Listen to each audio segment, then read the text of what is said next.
Hi, this is Theo from Comic Shrine coming back with another video. This is my top 12 Batman stories that you should read. Now, growing up, my dad always said to me, when you become a man, be true to yourself. Unless you can be Batman, always be Batman. And is there a cooler character than Batman in comic history? He's got the cool cars, he's a billionaire playboy, he's got some great villains, sexy villainesses. He's got everything, and I think there's all inside of us would like to be a bit like Batman. So I'm going to hit you with 12 stories that you should be reading. You will thoroughly enjoy it, and hopefully there's a couple of different stories on there to your usual list. So let's get started. First on the list is Batman vs Aliens. Yes, you heard me right, Batman vs Aliens. I remember watching James Cameron's Aliens with Sigourney Weaver fighting against the Alien Queen and thinking to myself, I wonder, really wonder, how would Batman do against this? Absolutely not, but it's here. This is a great story, two-parter. So Batman lands in the jungle to do some investigation, hooks up with some mercenaries, and then comes across, yes, you got it right, an alien. Now, what's great about this is the Bernie Wrightson art. It is beautiful. Again, he's from doing Swamp Thing, great horror artist, very detailed. And you get it all in here. He draws a great Batman, great alien. Look at that page. There they are, facing off against each other. It is a great little book, a great story. Number 12 on my list. Number 11, Gotham by Gaslight. This was the first Elseworlds story. So this is basically a reimagining. So this is basically Gotham over 100 years ago. Jack the Ripper's loose. Batman, Bruce Wayne, is there to help. They suspect him. It's got it all. It's got Commissioner Gordon. It's got the couple of twists in there. Fantastic. This is drawn by Michael Mignola before he changed it to Mike Mignola. Again, great art. You could see the kind of influence he would have moving forward and going on to Hellboy, that kind of dark art. It really suits him this period. It's a great story. Easily pick this up. Made a fantastic DC animated film as well. If you haven't seen that, read this first. Go and see how they reimagined it in the DC movie world. Number 11 on the list. Okay, number 10. Here we go. Batman White Knight, DC Black Label. And I prefer this to Batman Damned. This Sean Murphy and Matt Hollingsworth. This is basically the Joker is now sane. He's been released and he wants to help. It reads a lot better than what it sounds. Batman, of course, is suspicious. The Joker takes some different enterprising ways in helping. It's a really, really good story. Again, it sits outside of the standard continuation.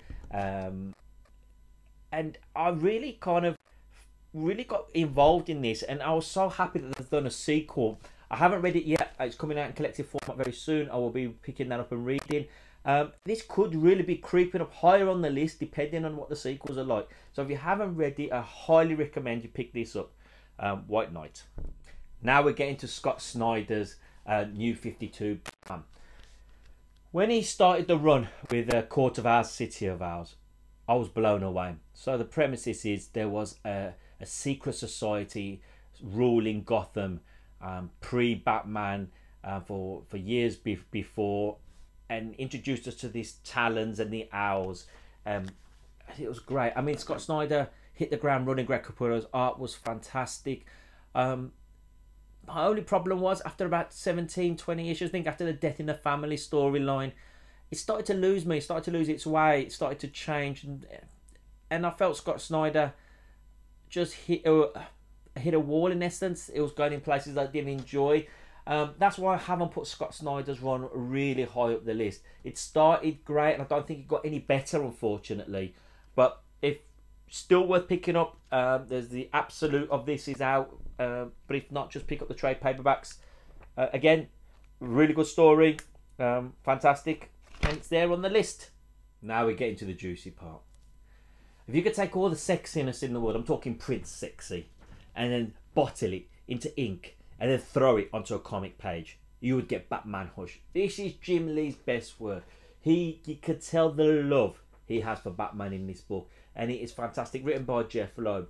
But it is the art you're buying, and if you're gonna get this, get the absolute, because Jim Lee's art deserves to be full screen. A basic story: a strange new villain is after Batman, and Batman goes through the whole rogue gallery. Jim Lee has so much fun finding that, and to find out who this new character Hush is. Look at that! Pow! Jim Lee draws the best Batman. It's so much fun. It's fantastic. Story-wise, very, very good. Very good. I mean, look at that. Jim Lee, Alfred, Bruce Wayne. Oh, it's very good, but it's not top. And it is not top. And it's more art than story. But it's still very, very good. I don't think you'll be disappointed. I think this is a great jumping on point for a lot of new, young Batman fans, in essence, or just seen the movies and thinking, what should I pick up and read? Because it's exactly your Batman. He's big, he's brash, he's got all the great villains. There's Harley Quinn, there's the Riddler, there's the Joker. They're all in here. There's all in here. And leads all the way up to the revelation of Hush. Again, they made a DC animated movie out of this. If you haven't seen it, watch it. It is fantastic. Really, really good. And maybe one of the videos I'll do in the future is about DC animated movies, which I think they've done the last 10 plus years. Some great movies. But anyway, Batman Hush on my list. Get it. So number 7 on the list is Jeff Jones and Gary Frank's Batman Earth One Reimagining. Oh, I love this book. This is a book you just pick up, you sit back in your chair and you just get so involved. Gary Frank's, I am such a big fan. Such a big fan. Again, great art. Different to Jim Lee, of course. He's got his own style. What I like about Gary Frank, it's how he just draws normal people, facial expression. He tells a story, fantastic. The fact that he's a Liverpool fan, I like as well. But this is just a Batman in a slightly different world, slightly obscured. Jeff Jones goes back to the beginning and tries to reinvent him, and what comes out of this is a great Alfred the Butler. So if you haven't read this, pick it up. There's part 2's out, and I'm hoping they do more because it's one of my favourite Batman stories. So there it is. Okay, next on the list, probably the most emotional Batman story. Death in the Family. This was one of the earliest Batman stories I read, and I could not believe it. Now, this story is over 30 years old, so I'm not going to be doing any spoilers, but this is the one where Jason Todd dies at the hands of the Joker. Jason Todd being the second Robin. I mean, wow. Jim Starlin, writer, Jim Aparo, art, and Mike Mignola actually on the covers. Okay, so this is a great 80s Batman story. This is Batman with the big, you know, the blue ears, the blue cape, the yellow around his emblem. Great Batman. Basically, the story is Jason Todd Robin goes looking for his mother, and he's a bit of a setup by the Joker, and he gets trapped in there, and then something absolutely horrific happens to him. I remember when I was watching this, when I was reading this, I couldn't believe what I was seeing. So he gets trapped there. Without revealing too much, he gets beaten by the Joker with a crowbar.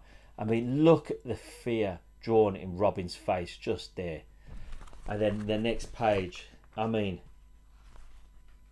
bash, bash, bash, with that crowbar, beating Robin. Oh, brutal, brutal.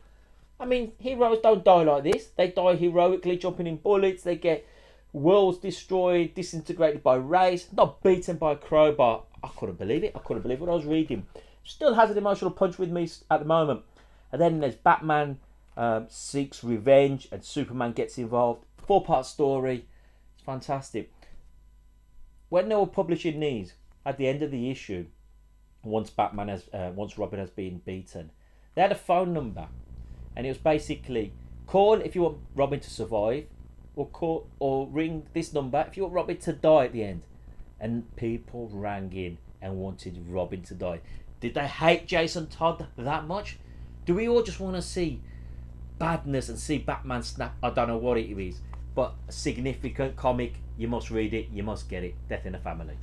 Okay, we're at number 5 on the list now, and it's Kingdom Come.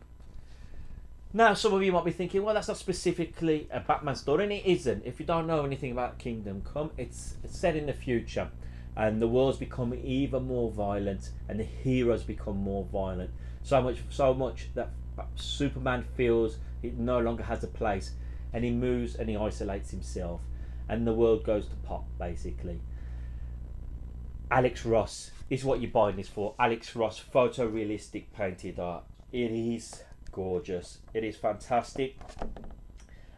Before he was just, you know, this is when he was doing interiors, not just the covers. So, yeah, it's something you would never have seen before, and it's popped out. Why this is in my top 5 of Batman stories is because even though it's very central to Superman and you know, heroes and villains, we get Bruce Wayne, old Bruce Wayne. He's now in control of Gotham, and he runs it like a militant dictator, but it's no crime, it's safe, it's the way he runs it. And then here's all these villains and all these super violent heroes, and they all think that they know what's best, but no one knows what's better than Batman. He has a plan, no one sees it coming till the end. I love this book. I think Bruce Wayne, Batman, comes across great. It's just a great comic to have, and a couple of nice little touches in there that brings you hope at the end of it. And that's what I get from this book, a bit of hope. Pick up the book, you'll love the story, you'll love the art. Number 5 on my list, Kingdom Come. Number 4 on the list, the iconic Alan Moore, Brian Boland, Killing Joke. Great cover. This is my copy that I read so many times. Signed by Brian Boland. Unfortunately, never had the chance to meet Alan Moore. One of the people I haven't had the pleasure. This is a Joker story. There is no Joker without Batman, no Batman without Joker. This is basically Joker's story that everyone is just one bad day away from being him. And I've never read a story where both the Joker comes across as so villainous, so psychotic, at the same time you feel pity for him. That's how great Alan Moore writes, and to understand where he's come from and what he's gone through, you actually sympathize with him. And that's talking about a psychotic villain. Some of the scenes in here are truly memorable. What he does to Barbara Gordon, what he does to Commissioner Gordon. I mean, just want to say that great Batmobile by Brian Boland, great Batmobile. Alan Moore just takes it to another level here. If you ever get the chance to read any of the supplementary information about the Killing Joke, every panel is so detailed. There is nothing left to chance here. It is 2 artists working in tandem at the peak of their abilities. That's why it's number 4 on my list. Now we're heading to the top 3, and number 3, Jeff Loeb, Tim Sale, Long Halloween. I love this book. It is so good to read. I just keep coming back to it. It's so much fun. This is basically the whole a big love affair towards Batman and his villains. So Jeff Loeb and Tim Sale go through the whole rogue gallery. Basically, there is a murder on every festival occasion. Your Halloween, your Thanksgiving, your Valentine's. And it's a whole year's story. And Batman's investigating, and there's clues there. There's things you've got to try and pick up. The central premise works around Harvey Dent, Commissioner Gordon, and Batman. That triangle that's Christopher Nolan picked up so much in his films, in his trilogy. And you can see the influence on here because he starts off with Marconi and the crime family. Kind of a Godfather rip-off. Tim Sale's artwork is phenomenal. It is so pretty to look at. He's a great artist, but I don't think he's ever done anything as good as this. It really is good. He draws a great Batman. He draws a great rogue villains. I'm just going to flick through a few pages here. Can you see that? It's immense.